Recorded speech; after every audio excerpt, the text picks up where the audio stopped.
చంద్రబాబు నాయుడు దగ్గర 50 కోట్లు తీసుకొని నెలకి బానిసలాగా పనిచేస్తున్నాడు కూటమి కోసం అని కొంతమంది అంటున్నారు. సో దీన్ని మనం ఏ విధంగా చూడొచ్చు? ఈ అనేవాళ్ళకి బుద్ధి జ్ఞానం సీము నెత్తురు లేదు. ఎందుకంటే ఒరేయ్ సన్నాసులారా, ఆ డబ్బు కోసమైతే సినిమాలే చేసుకోవచ్చు కదరా. ఈ ఏదో కుళ్ళు రాజకీయం ఎందుకు? ఇంట్లో బిడ్డల్ని తల్లిని తండ్రి పిల్లల్ని తిట్టించుకోవడం ఎందుకురా? మీకు బుద్ధి లేదు అసలు. ఎంత నీచాతినీచంగా ఆలోచిస్తున్నారంటే, పవన్ కళ్యాణ్ అంటే ఎవరు? ఆయన డబ్బు కోసం వచ్చిన రాజకీయ నాయకుడా? ప్రజాసేవ కోసం వచ్చిన రాజకీయ నాయకుడు అతను సొంత డబ్బు పదవులు అయినప్పుడే చాలామందికి రైతులకు కానీ వీళ్ళకి కానీ కోటాను కోట్లు ఖర్చు పెట్టేసేసినటువంటి మహానుభావుడు. అలాంటి ఆయనకి డబ్బుతో పని అంటే ఒక నెల కాల్ సీట్ ఇస్తే 100 కోట్లు వస్తాయి.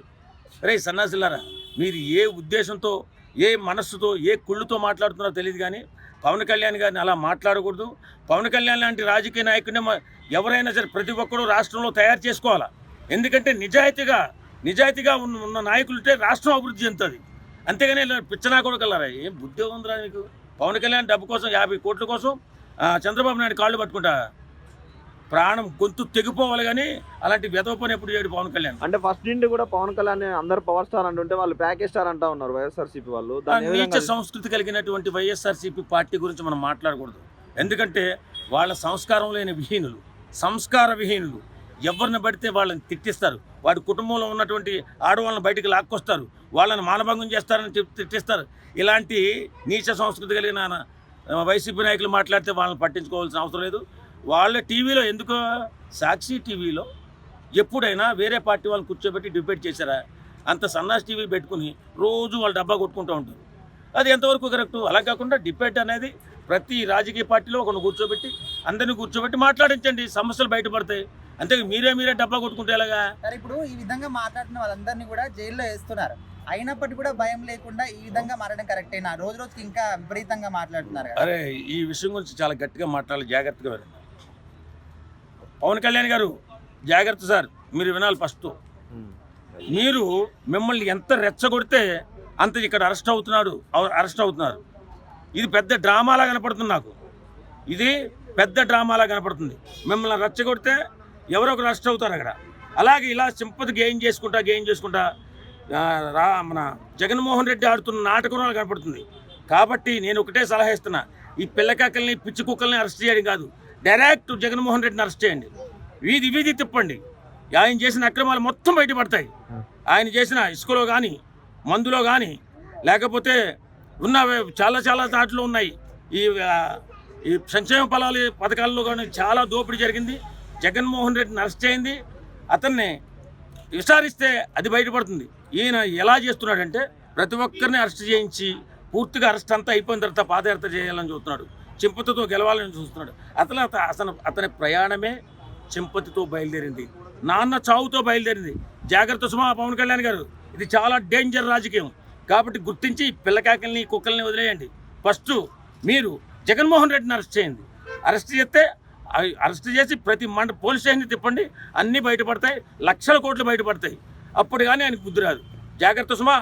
కూటమికి అంత సీన్ లేదు. ఒకవేళ జగన్మోహన్ రెడ్డి గారి మీద కేసు పెట్టినా కూడా బయట కూడా తిరగలేరు అంటున్నారు వైసీపీ వాళ్ళు. దానిపై మాటలకి ఏముందండి, మాటలు చాలా చెప్తారు. తప్పు చేసినోడు ఎవడైనా సరే, అప్పుడు జగన్మోహన్ రెడ్డి అరెస్ట్ కాలేదా? అప్పుడు తిరగలేదా చంద్రబాబు నాయుడు? తిరిగాడు కదా. అలాగే చంద్రబాబు నాయుడు అరెస్ట్ చేస్తే వైసీపీ వాళ్ళు తిరగలేదా? మన వైసీపీ వాళ్ళు తిరిగారు. తప్పు ఎవడ చేసినా, తప్పున్నా లేకపోయినా కేసు పెడితే వెళ్ళాల్సిందే బయటికి. ముందుకు పోకుండా చేయాలనేది వాళ్ళకు ఉంది. కుట్ర చేస్తున్నారు వాళ్ళు. అంటే మంచి పనులు చేస్తుంటే అడ్డుకుంటుండ్రు. పవన్ కళ్యాణ్ అన్న అంత తీసుకున్నాడు, ఇంత అటువంటివి వ్యక్తి కాదన్న ఆయన. అటువంటి వ్యక్తి అయితే ఎప్పుడో చేస్తుండే, ఎప్పుడో వేరే పార్టీలకు దుంకి వెళ్ళిపోతుండే కదా. అటువంటి వ్యక్తి కాదు ఆయన. అందు గురించి వీళ్ళు ఏం చేయాలి ఎక్కడ దొరుకుతారు ఆలోచించి చెప్తుండ్రు. 10 లక్షలు తీసుకోవడం, లేకపోతే 2 కోట్లు 3 కోట్లు, ఇది కాదు. అంటే స్టార్టింగ్ నుంచి కూడా అంటున్నారు కదా ప్యాకేజ్ స్టార్ అని, దత్తపుత్రుడు అని కొంతమంది. అన్నలో అందరికి సమాధానం చెప్పిండు కదా. ఈ రోజు అసెంబ్లీలో గర్జించే సింహర్ లాగా మాట్లాడుతుంది కదా పవన్ కళ్యాణ్ అన్న.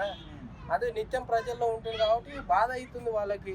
ఏం చేయాలో మేమేమో ఓడిపోయినాము అసలు అని వాళ్ళకి బాధ ఉంది. అందు గురించి ఏదేదో మాట్లాడుతాం. మా జగన్ అన్న గిట్టే ఏదేదో బట్టలు ఇప్పి కొడతా, 2 పాయింట్ 3 పాయింట్ 4 పాయింట్ 10 పాయింట్ ఇది కాదు అంటే మాట్లాడాలి. ఆయనకు ఓడిపోయిన స్ట్రెస్ ఇంకా పోలేదంటారు. అరే ప్రతిపక్ష హోదా గిట ఇయ్యలేదయ్యా జగన్ మన్నకి, మాట్లాడే హక్కు గిట లేదు. ఈ 5 ఏళ్ళు ఆ మాట్లాడే హక్కు గిట లేదు. ఆయన బాధ అసలు అందు గురించి ఆయన బాధతోటి చెప్తున్నా. భయపడుతున్నట్టే కదా ప్రతిపక్ష హోదా ఇవ్వాలంటే.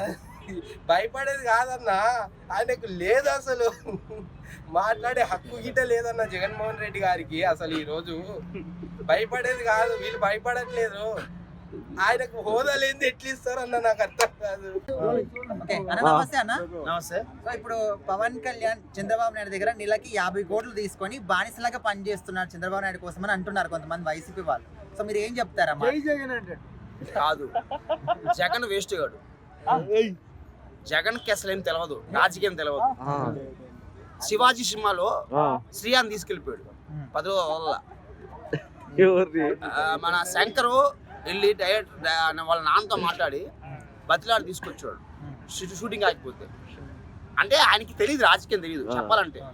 వాళ్ళ నాన్న దేవుడు, మళ్ళీ ఆయన గౌరవిస్తా. సరే ఇప్పుడు పవన్ కళ్యాణ్ కిందికి లాగుతారు కదా, వాళ్ళ గురించి చెప్పు. కమల్ హాసన్ ఆయన హీరో, ఈయన జీరో. హీరోకి జీరోకి తేడా ఉంటది. పవన్ కళ్యాణ్ కిందికి లాగాలి అనుకుంటున్నారు 50,000. ఎవరు లాగలేదండి.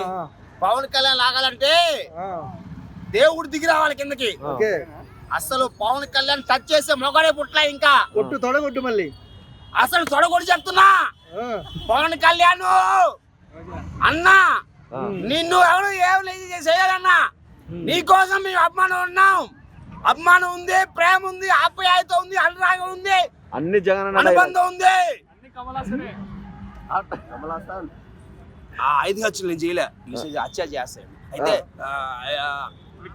పవన్ కళ్యాణ్ గురించి ఎవరు మాట్లాడదు అన్న. ఈసారి మరి పిఠాపురంలో సభ జరుగుతుంది కదా, ఎంతమంది వస్తారు? ఎంతమంది వస్తారు అని అనుకుంటున్నారు అన్న?